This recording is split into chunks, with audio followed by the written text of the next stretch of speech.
will forget because I do that. Gabriella, how are you? I'm good. How are you? Good. All right, letting more people in.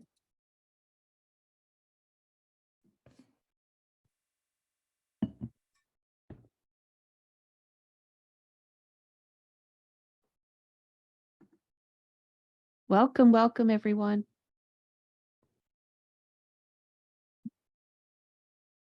Hello, hello. Hi, everybody. Hey, Jenny. Good to see you again. Anthony, nice to meet you. Nicole, nice to meet you. Beatrice, nice to meet you. You did an amazing job, Beatrice.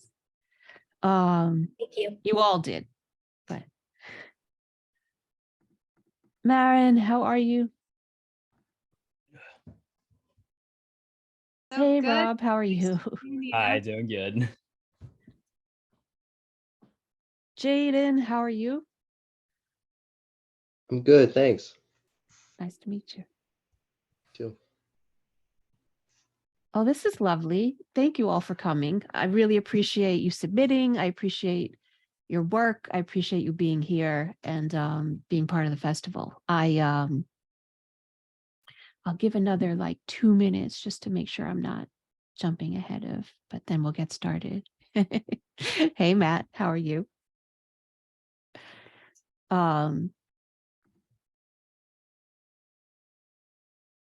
So I decided to do an all festival panel because I always am torn between kind of giving marginalized groups, more attention, but then I don't want to like segregate anyone either. So like, I've always kind of torn on what to do, but so I figure you come here, you go there, like it's up to you where you want to be seen.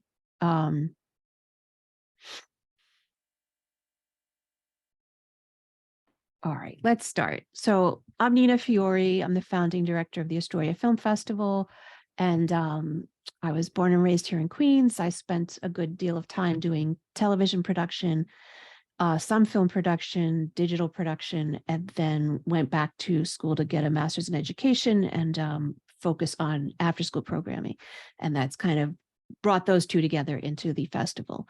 And while I was at the Variety Boys and Girls Club of Queens as their education director, the kids had found out I had done production work and really wanted to learn, but I didn't know cinematography. I needed to find the local filmmakers, and kind of that was the reason I started all of this. So I really appreciate you all being here. And I know many of you also work with kids too, and are kids, and I appreciate all of that as well. So, hey, Ann, how are you?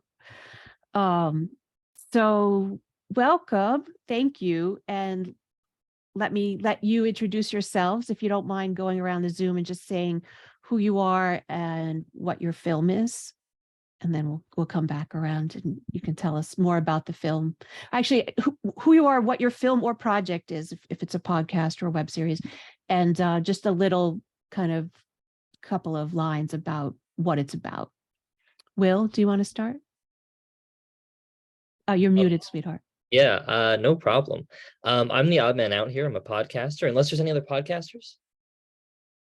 But I am a film teacher. So I've been at film festivals on behalf of my students. That's also relevant to what my podcast is. It's called Speaking with Students. I'm an educator, so the idea became it'd be cool to talk to former students about what was impactful for them throughout their time in high school. And it's kind of like, it's really interesting stories, but also it's geared toward educators to try and spark like reflection. I've spoken to some filmmakers on there, which is really cool. Yeah, I'm an educator from North Jersey, so I'm not in the city as well. But I'm excited to be here alongside so many passionate filmmakers. Awesome. Thank you. Beatrice, do you want to go next? I'm Beatrice Allred. I star in Let My Grandpa Into Heaven, which follows a little boy named Lucas and how he tries to save his grandpa who's stuck in like the in between place of heaven and hell. I'm a sixth grader at the Professional Performing Arts School. And it was just amazing working on its set. Wonderful. It's a great film. It really is. We'll get back to you. Marin, do you want to go next? Yeah, hi everyone. I'm Marin and this is Matt. We are One-Eyed Rabbit, and our film is Wendy, which is about a quiet but imaginative queer eighth grader who's trying to summon the courage to approach her secret crush while stage managing the middle school Romeo and Juliet. So, and Matt is a real life teaching artist. True. Yep. Been a teaching artist in New York City for 16 years. And the film started as I wanted to write something for my queer students like I had when I was cis white straight male growing up in the 80s. There were all these big over the top love stories that told me I deserved love if I was just had the courage to go for it. And I was like, I'm gonna write a story like that for my kids. And then Well, and then he plays Mr. Hansen in the film, who's the middle school theater teacher. So it's a very comfortable role for Matt. It's more casting than I always say. It's more casting than acting. Casting is everything. It is. Thank you. Jaden? My name is Jaden. I'm from Toronto, and my film is called To the Moon. And it was initially my final year project at York University, and the professors highly encouraged me to send it to festivals. So I kept submitting, and here we are. The film is a pretty personal film, actually. It's about a girl in her early 20s who isn't doing anything post-secondary and gets caught up in the Reddit meme stock craze that happened a year and a half ago, and puts her and some of her family's life savings in the stock. And then a lot of other things happen in the movie. But this was something that my family themselves actually went through, and it kind of touches on, I guess, like the generational dissonance of younger people who will take a lot of things they'll see on the internet about ways of making money, and they'll really try to go for it. And then their parents will either from pragmatism or arrogance or a mix of both, will shut it down. And there's an argument scene that happens in the backyard of that movie that's almost verbatim me and my father's argument about the whole subject. So you were the investor, not the music writing brother? No, the little piano song at the end was me though, but I guess I'm a little bit of both. Gotcha. Lovely. Natalia? Hi, I'm Natalia, better known as the Soul Lady because I'm a musician who plays musical soul.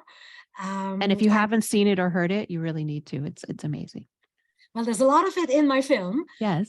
which is called While Mortals Sleep. And I'm based in Astoria. And I am very grateful that this is my second time in the Astoria Film Festival. Well, we're grateful to have you back. It's a beautiful film, as Thank you. always. Thank you. Gabriella? Hi all. My name is Gabriella. You can call me Gabby. My film is called Human in the film festival. It's a short project I did in college. And I was also encouraged to get it into film festivals. I originally got it into Albany Film Festival last year, and then now I got it into Astoria Film Festival.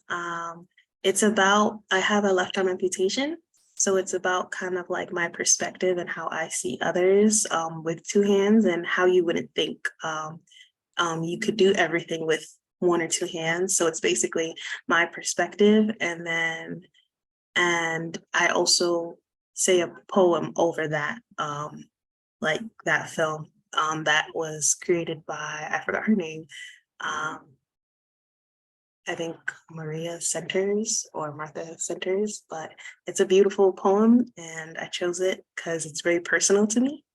And yeah. And Gabriella is also part of our media production lab. So she's been with us this year, working on various other projects. Thank you, Gabs. Just going across, Nicole. Hello. Hi, I'm Nicole. I'm currently in New York. Not Queens, I'm in Manhattan, unfortunately. How dare you? I know, I'm so, from the bottom of my heart, I'm so sorry. But yeah, I'm here on behalf of my web series, Dead Enders, actually just one episode of the web series, season 2, episode 3. It's essentially a comedy web series about the zombie apocalypse and just trying to find human connection during that time. I originally started it with my roommate right as the pandemic began in 2020. We originally filmed it over Zoom and used sort of the zombie apocalypse thing as a sort of like way to address that kind of isolation. All the characters are doomsday preppers that meet online. And yeah, then we kind of all got very emotionally attached to it, decided to do a season 2 and film that actually, in person, which was a lot harder and more expensive than filming it over Zoom. But yeah, it's great. I'm excited to be here. That's I love that there were a bunch of kind of web series that started over Zoom during lockdown that have continued, and I love seeing that. It's great. Yeah, it's so cool. Yeah. Thank you. Jenny? Hi, everybody. I'm Jenny Pearsall. I wrote, produced, and starred in the short film Dear Simone, and actually co-produced it alongside our director, Kevin Deming, and cinematographer, Andy Whitlatch. And it's a short that is basically, it's about a strained relationship between two adult siblings that transforms when one of them starts secretly writing letters to the other one, posing as their therapist. And of course, like at some point, the ruse leads to the reveal, and it turns out that there are multiple confessions to be made. It's a beautiful film. Thank you. Glad to have you back. I'm very glad to be back. Thank you for having me. Anthony? Hello, everybody. Thank you, Nina, very much for having us all tonight. My film is titled To Everything I Love. I'm the writer, director, and co-choreographer of that film. And I've been tap dancing since I was 4 years old, so for 35 years now. That's primarily what I do. But since 2015, I've been trying to get into producing film. And this is the 4th film that I've made, and the 2nd time that I'll be presenting at the Astoria Film Festival. This film is set in the not so distant future. It's about a young woman who is falling in love, and she's enlisting her personal AI system to determine whether or not the relationship is worth it. And it's expressed in a literal narrative and an abstract narrative through dance. And starring the wonderful Chantel Good and John Manzari, and on piano as our artificial intelligence system, the great pianist Logan Evan Thomas. So thank you, everybody, very much. And I can't wait to see everybody's work at the festival this week. Love it. And yeah, it's beautiful. And P.S. I also danced tap since I was like 3, so I am a huge fan. Anne? Hi, everyone. My name is Anne Fernandez. My film is Sion Papi. I'm Dominican, so the phrase Sion Papi is kind of like you say it as like a good morning and goodbye to your parents, and then they say Dios te la bendiga back, which is like them giving you your blessing. So that's why I named my film Sion Papi, because it's a personal like essay documentary film about the passing of my father 2 years ago. So the film is like a goodbye letter to my father. And it was my senior thesis film for college. And yeah, it's about the passing of my father and going back to DR and burying his ashes there, and that entire process of visiting a country that I hadn't really visited since I was like 5 years old. So just that entire journey of traveling back, and yeah. It's a gorgeous film. It's a very gorgeous film. Thank you. I'm Thank happy to be you. here. Happy to have you. Rob?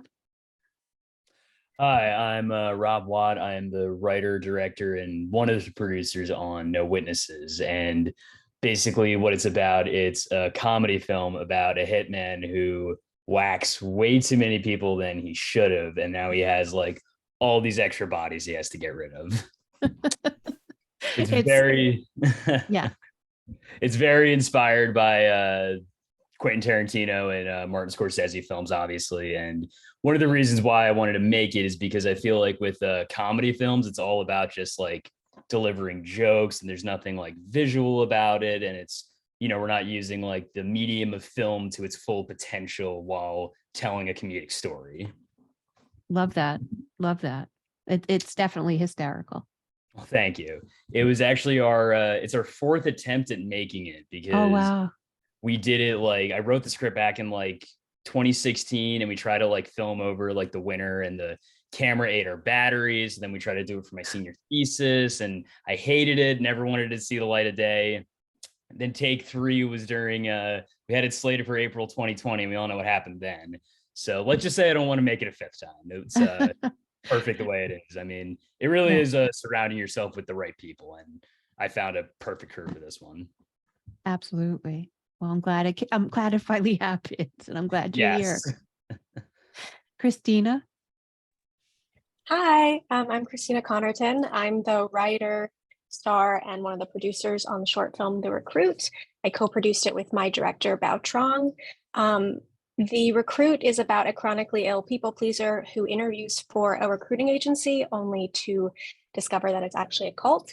And it's inspired by the very real time that I accidentally worked for one. So I definitely want to hear more about that. So yeah, I swear working for a cult can happen to anybody. It just would happen to me. So I wrote the film 7 years ago. And then we were supposed to make it March 2020. And finally made it last year, and been doing a couple of festivals, and so thrilled to be here at Astoria. We're thrilled to have you. It's a great film. And yeah, Thank you. I feel like everybody, we could make a show called And Then COVID, and just kind of like chronicle everything that we're supposed to do with life, and then COVID. So yes, glad you made it. Thank you. Me too. Sandy? Hi everyone. My original name is Shanting, but just call me Sandy. I'm the writer, director, producer of the short film The Coolest Club. The Coolest Club is like a dark comedy / horror thriller film about following a guy named Simon, and he's like a video game nerd, and he really wanted to be seen in the world. So he joined the club called the Coolest Club, and everyone in the club is like more cooler than him in sort of sense. Like one of it is like a drug dealer, another one is like a mama's boy, something like that. So we follow him and try and see him how to like get attention from those of the people. And this is a film with a lot of motion graphic, and also comedic elements. It's like almost like a tribute to Edgar Wright. It's almost like a feeling of like that's of that feeling. But yeah, I'm really excited to be here to talk to all the filmmakers. I love Astoria. I live in Astoria, so this is an honor. I actually live like 3 minutes walk from Kaufman, so good. It's very convenient. You're right there. That's wonderful. Karen, I'm not sure if you're here to speak on the panel, or if you're listening. Karen's iPhone. Okay. All right. Going back to I think I got everybody. Yes. Going back to Natalia, because now you're in my top corner. What was your creative process like? Like, how did you when the idea came to you, how did you get started? Do you do lookbooks? Do you do storyboards? Do you just start writing? Do you outline? Like what is it? Was it the music first? Like what is your creative process like? Well, the very beginning was by accident, by chance. I was waiting for a friend. We were going to go someplace, and he couldn't leave until he finished his duty. And his duty was altar guild at Trinity Lutheran Church. And so I just wanted us to, like, get going already. So I said to him, "Oh, well, tell me what to do. I'll help you, and let's get it done." It turns out that being on altar guild means you're cleaning the altar after Sunday service and preparing it for next week's service. And what it entails is handling gorgeous cloth that is colorful and full of gold and silver chalices. It all looked so beautiful, like pirate's loot, only with like magical and spiritual air to it. Spiritual pirate booty. Yeah. So handling this gorgeous stuff, I just thought, wow, this is so visually beautiful that I would love to capture all this beauty and bring it out to people, because most people only get to see these things from afar. It's up on the altar of a church and people see it from the congregation. So that was actually the very, very beginning. I knew I needed to capture this beauty. So I wrote a script about an angel that gets to use all these beautiful paraments and chalices. And in my research, I found interesting things in Jewish mysticism, which is called the Kabbalah, about angels. But since I was filming at a church, I felt like I should also incorporate something from Christianity. So I use two prayers that were written by Martin Luther, who was the founder of the Lutheran Christian movement. I use these two prayers to frame the timeline of the action. The action takes place overnight. That's why it's called While Mortals Sleep. So the film starts both with the words that are spoken and the visual. It indicates that it's the end of day, because I use the prayer that Lutherans say before they go to sleep. And the angel lights a candle to indicate visually that, okay, now we need to be by candlelight because there's no sunlight. And the whole film ends with the Lutheran prayer that people say when they wake up. So that indicates it's morning. And the angel extinguishes the candle. So that's how you know the time frame of the film. And the film basically answers two questions. One question is, what do angels do at night? And the other question is, why did God create the universe?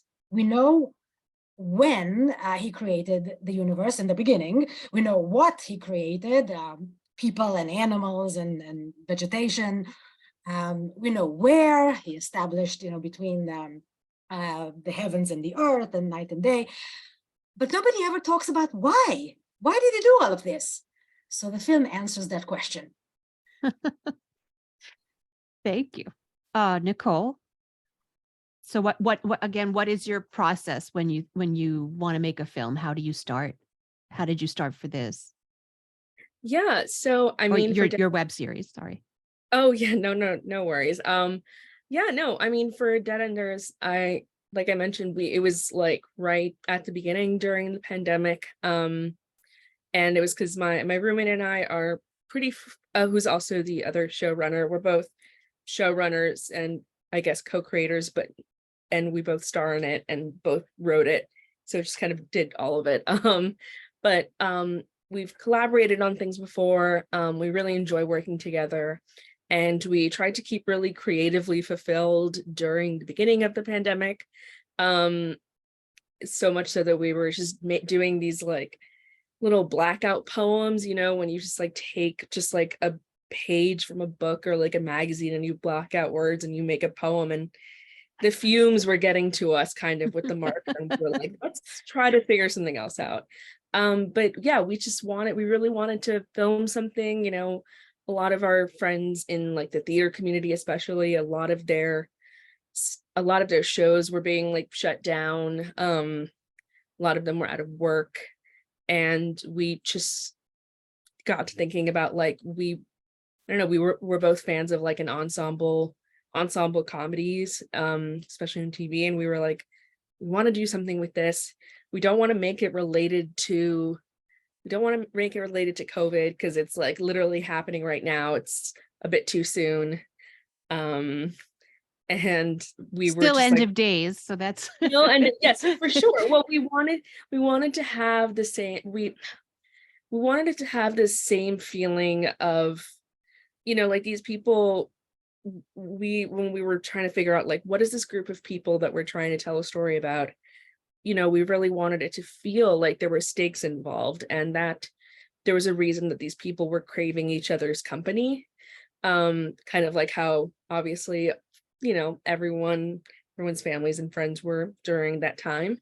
And we were like, okay, naturally zombie apocalypse, because I feel like pretty clearly not really a good place to, not really a good opportunity to go outside a lot during an apocalypse. And we didn't, initially filming it over Zoom, we were like, we don't have to show any zombies, we could just have somebody do zombie sounds and whatnot.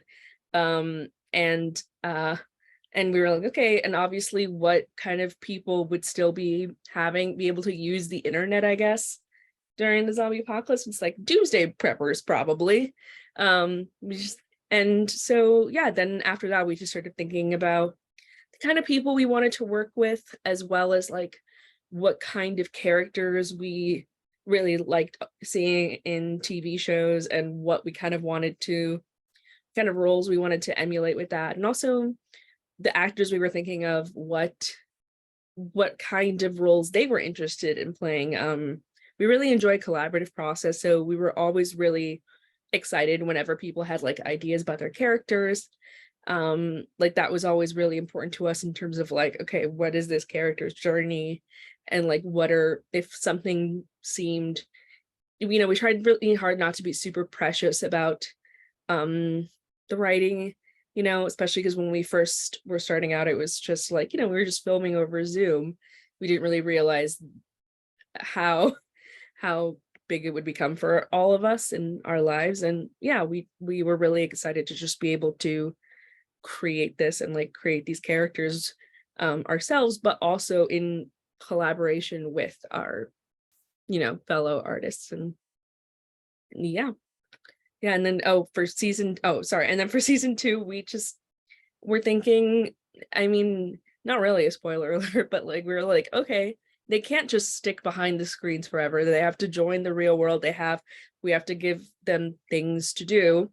We have to raise the stakes some more. And yeah, we were just thinking, my friend and I would joke, and collaborator would joke about like, what would these characters be doing if they weren't still inside? We would just be like, oh, these two characters would probably be like, they'd probably be dating at this point, or like these two characters would not get along or something. Like, I don't know, we just kept, and those jokes sort of turned into like an idea for a second season. So yeah. Awesome. Anne? So my process was, as I mentioned, like the film is about the passing of my father, and he passed my spring semester of junior year. So when he passed, me and my sisters were all like in school, and we were like, okay, we're just gonna take a leave of absence and just go to DR. So we literally like took the leave of absence from school and went to DR for like 2 months. And that was the longest I've ever been anywhere other than like my home in the city.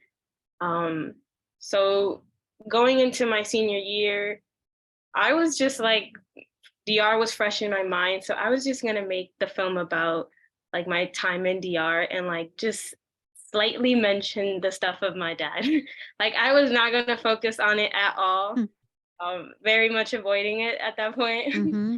But my professor just kept pointing out like, but why did you go to DR? Because you didn't go just for like fun. You went with a purpose, which was to bring your dad's ashes there.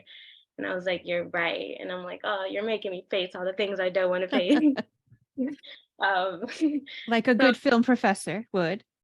and I'm like, I'm literally like in class, like bawling tears, like I'm like, oh, this is probably what I should make my film about.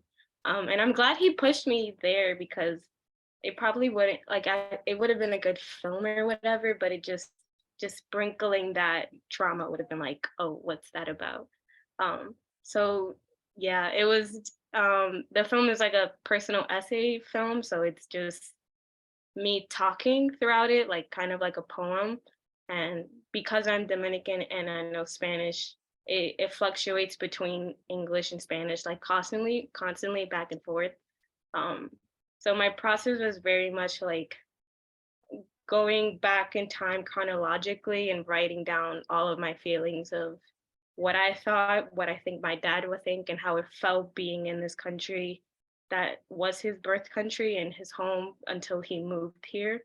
So I would literally like write for 2 weeks. Well, I would write until I like cried it out and then stop for 2 weeks, then go back and then just continue doing that. And it took me like the entire fall semester of my senior year to get that out.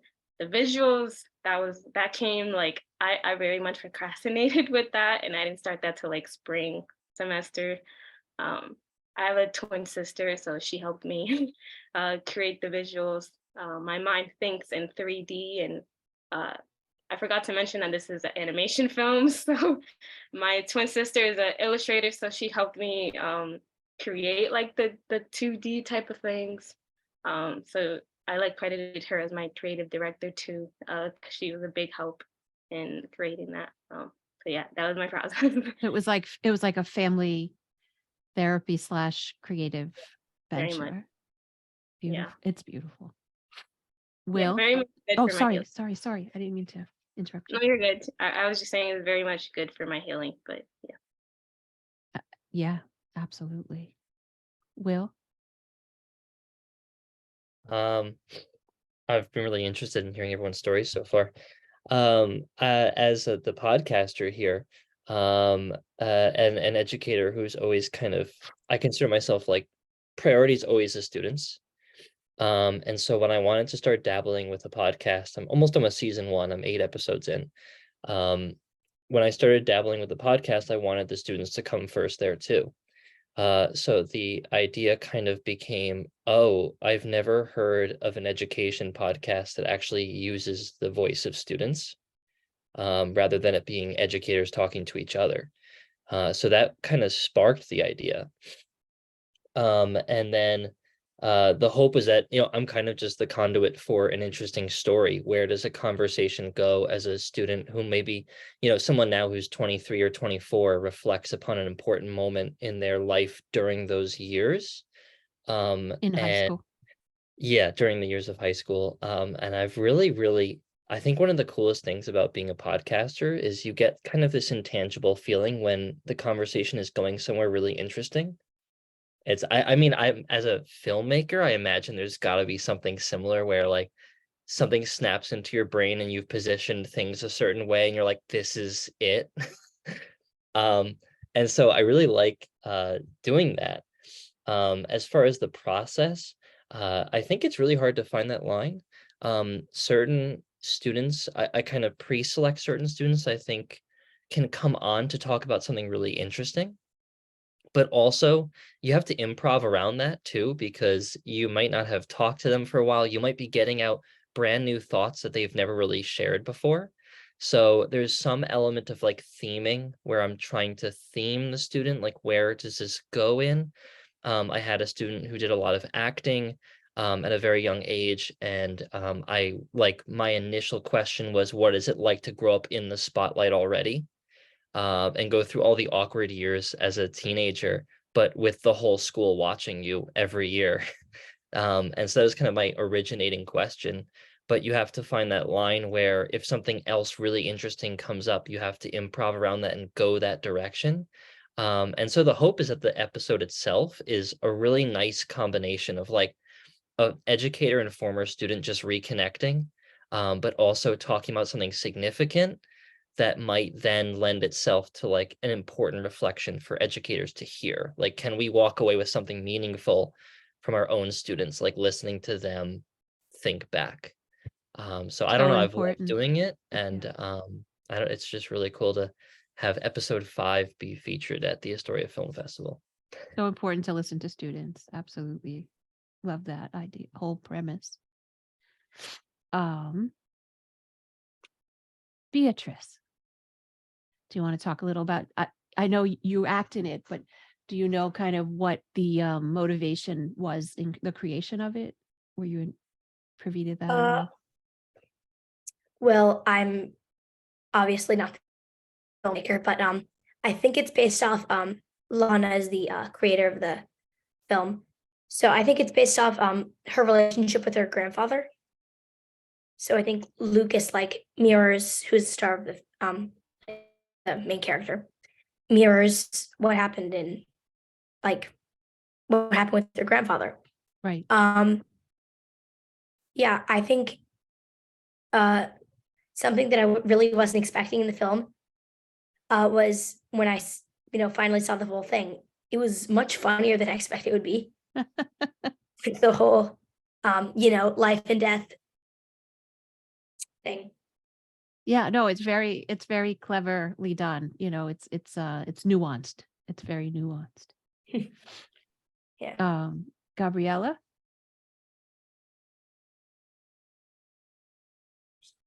So for my film Human, it's a short film that I did for school. At the time, we were doing documentaries, and our professor had asked us to, basically we could either continue doing documentaries or completely start our own like project of something new. And she said that she wanted us to basically come up like with something personal, something like intimate, something that nobody really understands or knows about you, or like something that you really want to talk about. And so I've always been very like, I guess, private with my disability. So like I said, I have a left arm amputation. And so I think when I was younger, I had a very difficult time expressing myself and talking to other people about it, and kind of like hiding myself from the world.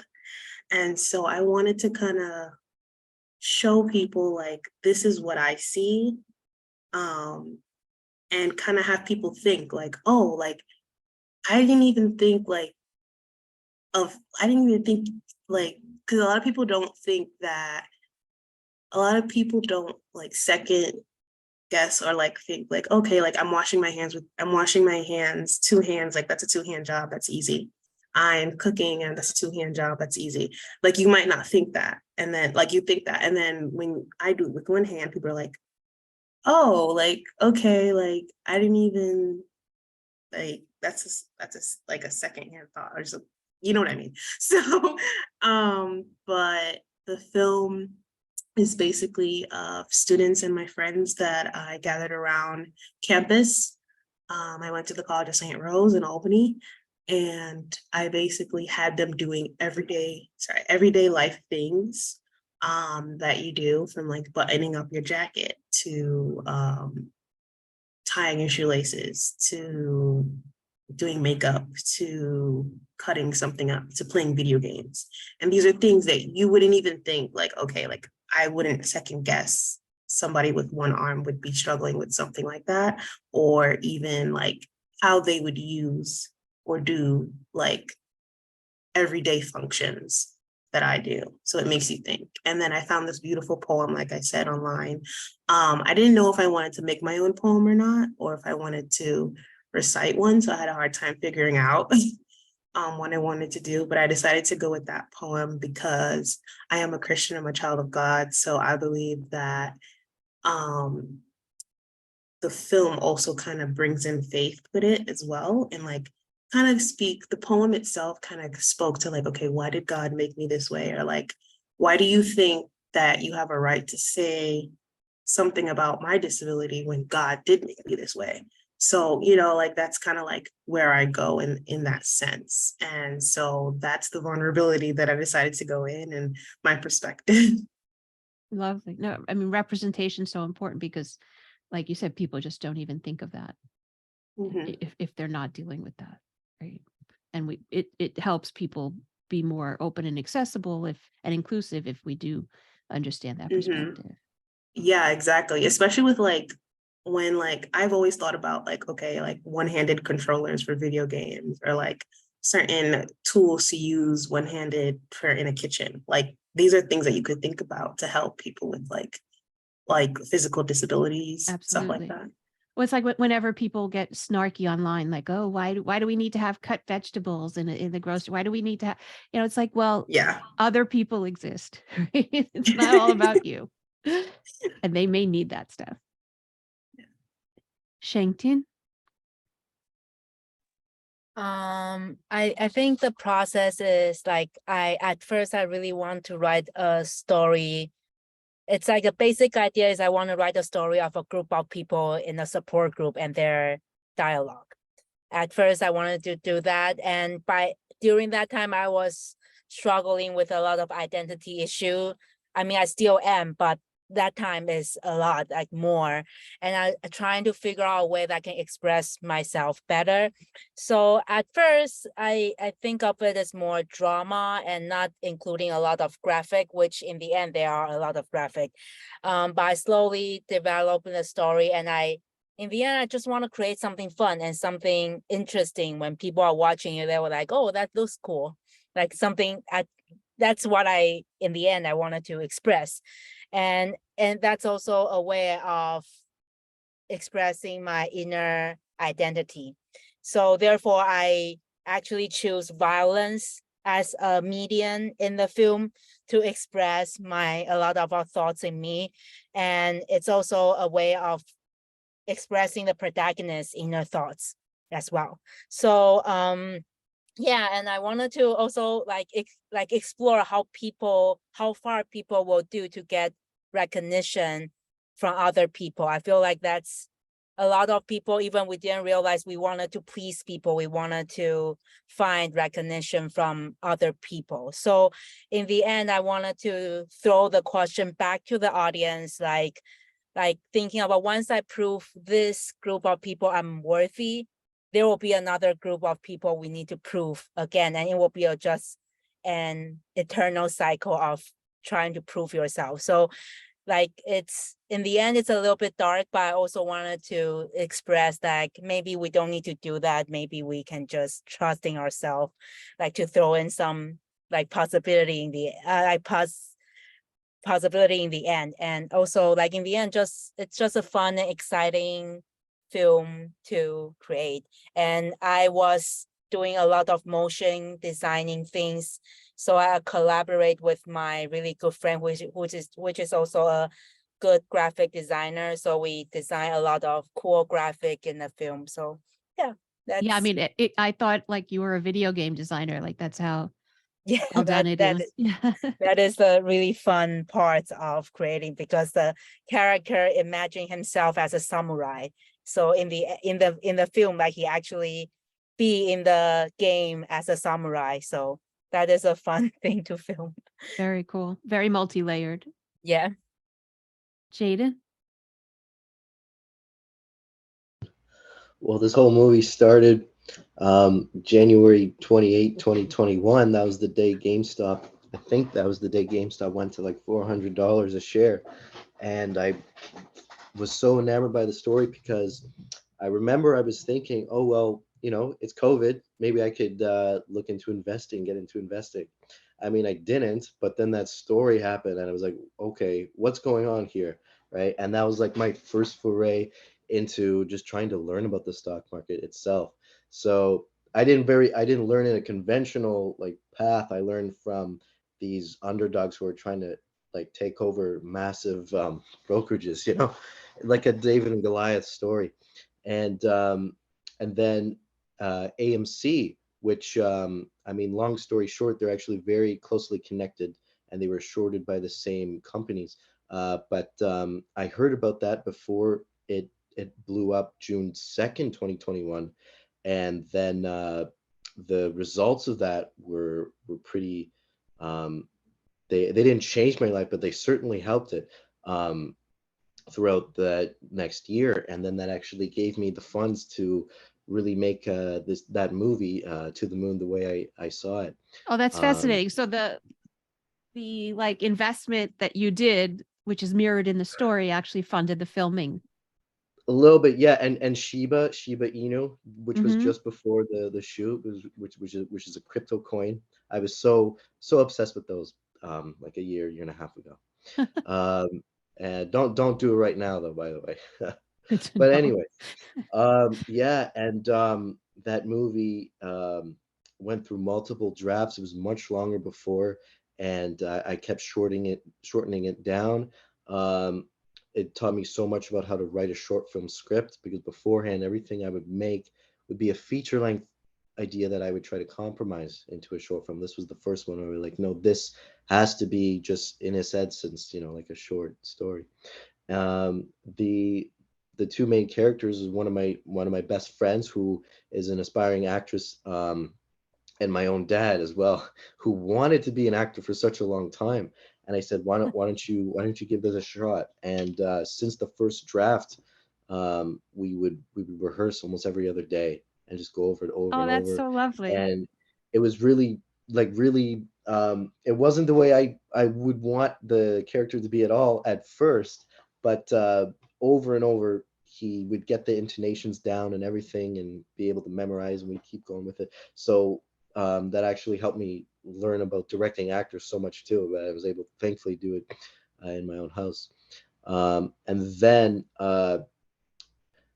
probably due to coronavirus, a lot of people in my program actually left, or they switched out in the final year. And two of them were the main crew members of my film. Oh, wow. It was the editor and the sound designer. So I had all this footage. It was January, February, and I needed something by April. So, I mean, I edited things before, but that was like, I got some help from other students who they kind of moved around the classes, but I was mainly ahead of those two as well. And that's why I decided, you know, I'll try to keep this personal and do the music for it too, because I like to play piano as well. And yeah, that's Amazing. kind of how the movie was made. And this helped so much. This movie was always remembered as like a film that kind of changed the way I honestly I see cinema, because before I would do things very like just in my own way, and like how I said before, kind of like a feature that I would try to condense into a short. But this like made me think about intonations and emotion and the pace of everything. Like the original cut, I remember, was 22 minutes. My professor said, don't you dare, you better shorten this. We got it, I think, down to Bless 12, him. 13. Yeah. And yeah, this movie helped so much in just learning about filmmaking itself, and brought a lot of confidence, honestly, for the future. And a quick shout out to my two professors. They're Matt Johnson and Matt Miller, who just released BlackBerry, the movie. You know, the phone with the keyboard. Yeah. I had So, one ages ago. yeah. And yeah, and then over that summer 2022, I just would do final tweaks with the sound design and color it, and then yeah, just had it there. Awesome. Christina? So because this was inspired by this time that I accidentally worked at a cult, there was actually a moment while I was working there that I like stopped what I was doing, and I was like, this would make such a good scene in a movie. And that seems to be how my writing is usually inspired by. I'm like, I see like one scene or something in my head. In this case, there's a part of this short where the pens that I'm using don't work one after the other. And that happened in real life. I was in one of the back rooms at the office, and every pen I picked up that was monogrammed for this place I was working at didn't work. And this was after I already knew that I was working for a bunch of, I'll say, alleged cult leaders. for my own production. And so I thought at the moment, this is such a good metaphor that everything here is fake. And I thought that would be such a good scene in a film. How long did you work there? there? I only worked there for 5 months, and it was at the very end of my 10 years that I lived in New York. And it really felt like I was like, New York was like, you're kicked out. You know, I was like, this is I'm good. Go. I gotta go. And now I live in LA. See, interesting. I was thinking, oh, it's got to be an LA thing that she worked for Cult, but no, it was your New York time. Yeah, it was New York time. I can tell you where it is. It's not in Astoria. Good to know. It's definitely in Manhattan. But the way this film got made was just a bunch of collaboration. So I had that original script written with that scene in it, and then my creative partner and director put his lens over it as well. He's a first generation Vietnamese American and really thought about assimilating into a culture and used that lens to help like the building process as we were developing it. At the time that I wrote it and the time that I worked there, I didn't know that I was disabled. I was sick often, but I'm chronically ill. So now I'm able to kind of put that lens on when I'm writing, and I was able to go back into my script in our developmental process and add that in and build out the character that way. So it was a really nice addition to be able to add. That's wonderful. Rob, did I do you? I'm sorry for the second. No, you haven't. Okay, good. So yeah, basically the whole thing how I thought of this idea was it was the going into winter of 2016, my friends and I were gonna do a little like short over the winter break and whatnot. And I was like stuck on the idea. I was trying to like figure something out. So I went down like this YouTube rabbit hole of like video essays, and I saw one about visual comedy and how Edgar Wright and Tarantino specifically like do that well. And I don't know why it came into my head, but it was just a hitman on the phone with his boss with just a massive pile of bodies next to him, basically saying like, yeah, I fucked up. I need help. And then, yeah, it was just like, you know, holding on to that idea. Cause like, I really was like, one, attached to the script, and two, it was the only like feasible idea that I had. And I remember it was like 2021. It was after we worked on, my producer Dom did a short right before that. And I just listened to this podcast about James Cameron, about his upbringing as a filmmaker and everything like that. And I was like, all right, if I want to be a filmmaker, I got to make a movie. So I basically gathered all the people that I needed for it. And it helps that, you know, we're all friends and everything. And the one person that I definitely needed to grab was my cinematographer, who basically all of our friends use. And there's a reason why. Like, he is way too humble for his work and everything, but he was very integral to the overall look and success of the film, because it was just a very distinct visual style he needed to nail, and he absolutely knocked it out of the park. And it's really just surrounding yourself with the right people in the process. And then my other producer, she was like basically my Samwise Gamgee throughout the whole process, like the person I trust the most, and she helped me with all the casting and even did the score for the film as well. And the casting process was a fun one to go through too, because we kind of built the actors around the characters, and it helped that like we knew some people from before, but finding our lead was really hard, because in my mind, I was like thinking like, okay, I need like a De Niro, I need a Pesci, I need some like Italian looking guy. And then as we like did all the rounds of casting, we're realizing like, okay, it's the blonde haired, blue eye guy who's the best actor there, and never looked back ever since. Right. And the process of just crowdfunding the whole movie was also a fun one, because if there's one rule in filmmaking, it's, you know, never try to use your own money as much as possible. So I basically just tried to hit up like every single person that I knew throughout my life to help fund the movie. And we had a successful campaign, but, you know, only like a limited amount of money. And I said we were able to stretch that money out for as much as possible, because we just had a incredible, insanely talented group of filmmakers working on the project. Awesome. Maren and Matt. Yeah, so our process for Wendy was a little different than our typical process. So we're actually married and we write our films together. I direct them, and Matt's an actor, so he's always in them. But with Wendy, Matt wrote it before we even started writing together or fell in love. So that script had kind of been on the back burner. It launched another project of ours that then was too big once COVID came.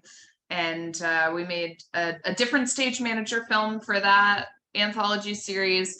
And then Matt wanted to play Mr. Hansen, and I went to a performing arts school in Delaware, and I was like, they would give us the run of the school if I asked. So we went to my alma mater and we cast their 8th grade theater majors in the film, who are that's so great. So sweet to watch and were wonderful to work with. So that's kind of how this film came to be, a different process than we typically do. But yeah, usually we'll outline, make a treatment together. Matt goes away, does the first draft, brings it to me. We go back and forth until we lock the script. And then I'll start to go into making a lookbook, looking into what kind of shots I want, building a shot list, and moving into production. So that's how we work. Very cool. Thank you. Anthony? Yeah, so I suppose for pretty much everything that I make, it's always a reaction to the thing that I just made before. So the film that I made before this was rather heavy. It was about loss and grief, and it was a deeply personal work that was really heavy and really draining to make. So for this film, the one to everything I love, I really just wanted to set out to make something that was just about the things that I love, modes of expression that I love, Gene Kelly movies, tap dance, modern dance, the piano, jazz music. And basically I just wanted to create something that honored all of those sensibilities of expression, that allowed me to be able to, through my whole life as an artist, really be able to allow me to communicate. So that was really the real inspiration.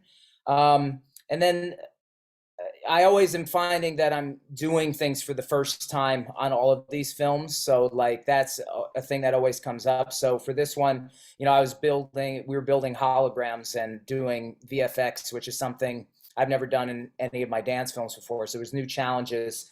And the other aspect, as being a dancer first, was to try to actively or consciously bring the dance elements back a little bit and bring forward other aspects of the craft, of the writing, of the filmmaking, of film scoring, to try to work my muscles in other avenues. So that was really the inspiration behind.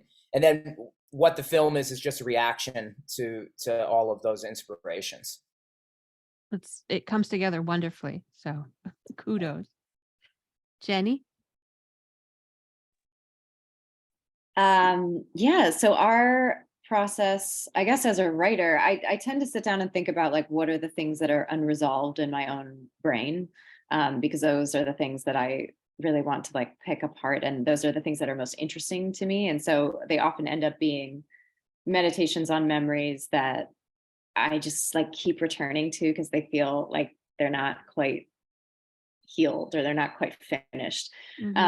So this particular story came about, it is actually loosely based on correspondence that I did actually maintain with my former therapist after she closed her practice. And I just quickly realized that I couldn't, when you know someone as a patient, it's such a different relationship. And so I felt like I couldn't do her justice as a full character. So she does appear in the film very briefly in flashbacks, but she became this conduit for this sibling relationship to heal. And as far as process goes, I mean, I feel like I was so fortunate. I had such a tapestry of talented creators around me and artistic influences around me. So like our composer, Julia Mark, was a singer-songwriter, or is a singer-songwriter whose work I have long admired. I think her lyrics just have always spoken truth to the human condition in a way that's really beautiful and intricate. And I knew I wanted to work with her.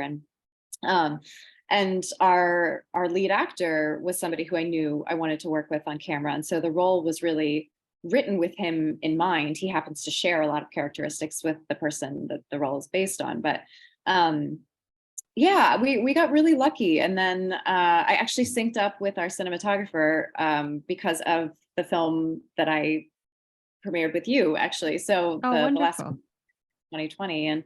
And yeah, and then he just kept checking in every couple months. That's my favorite thing to hear, I must say. Yeah, exactly right.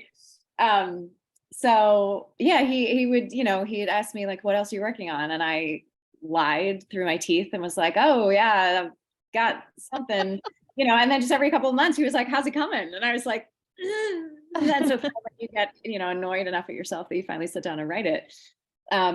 But I'm actually really bummed that Beatrice is no longer here, although her exit was epic.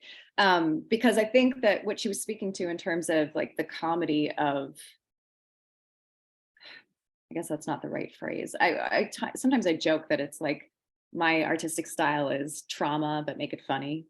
Yeah, no, absolutely. I mean, I think if you look at comedians, that's a given, right? Like, sure, right. They're working out their trauma through comedy. Totally. Yes, completely. So I hope that, some of the feedback we've gotten about the film is that it does navigate difficult subject matter, but doesn't take itself too seriously, which is like such high praise in my mind.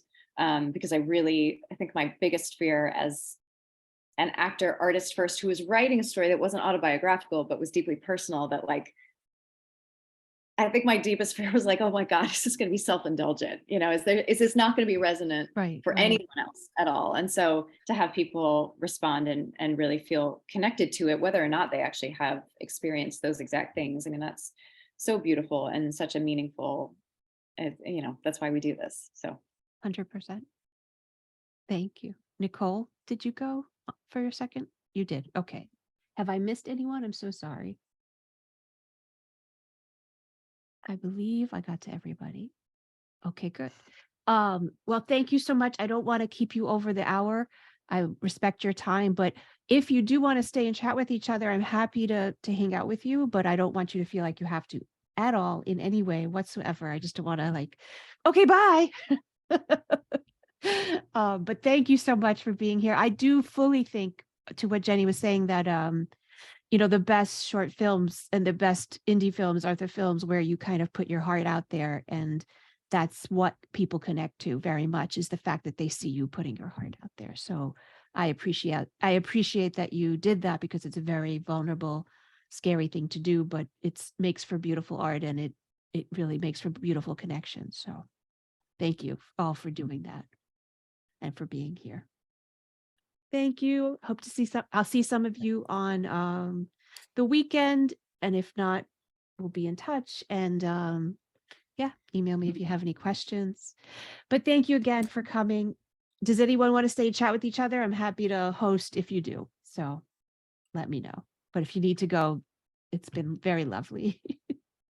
Bye, everybody. Thank you. Thank you so much. Thank you so much. See you soon.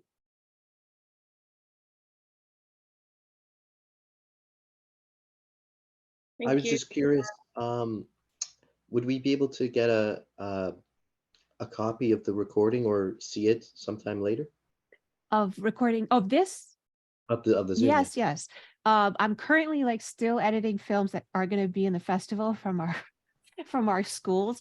So nothing this week, but next week, I promise, I will get to editing all of the panels and stuff and putting them up on the online festival. So definitely you'll get this, but just not this week. Sure thing. Thank you so much, Jane. I love your film. It's wonderful. Thank you. Thanks so much. That's awesome. Take care. Bye, everybody. Bye. Thank you. Sorry, I'm just trying to get all the acts that were in the chat. Oh, you're trying to look up everybody. I don't, Slavko, is there a way to save the chat so that if people want to, just send it to people, or do you know? Slavko's not. I'm just gonna take a picture of it, and then that works. I'm sure there's a way to save the chat. I think it actually might save since I'm recording after. I don't know. I wish I knew, but I don't. All right, I got it all. Awesome. Well, if you don't mind sharing with me, I would appreciate it. I'll definitely Thank send it to you. All right. See you All right, soon. bye. Bye, everybody.